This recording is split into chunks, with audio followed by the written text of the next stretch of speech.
Il sorriso nascosto dalla mascherina, a parlare sono gli occhi, nessuna paura, solo tanta soddisfazione di essere tra i primi e la speranza di tornare presto alla normalità. Tutti gli 80 anni di Padova e dei comuni della prima cintura urbana convocati in fiera per il vaccino anti-Covid si sono presentati.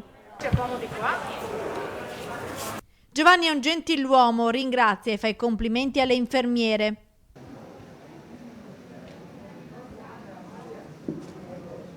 Com'è andata? Bene, Bene.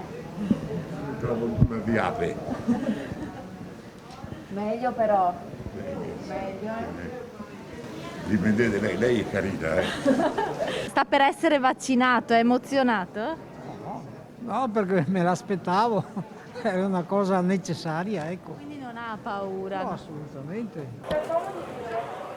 È venuto in moto? Sì. È venuto in moto a vaccinarsi? In moto sì, perché il traffico.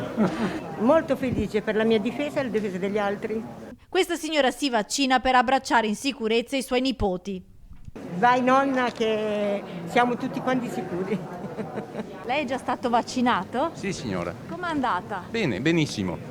Aveva qualche dubbio o è venuto qui tra... No, per me è una manna dal cielo. Sono fuori da un pensiero. Siamo contentissimi, ringraziamo tanto. Com'è andata? Bene, bene, Bene, contenta di essersi vaccinata. tanto, sì sì. Com'è andata? Bene, benissimo, nessun problema. Felice di essersi vaccinato? Sì, senz'altro, l'avrei fatto in ogni caso. La prima cosa che farà quando sarà immunizzato completamente? Beh, penso di essere più tranquillo quando esco, sempre tenendo conto della legge, quindi distanziamento e solito continuerò.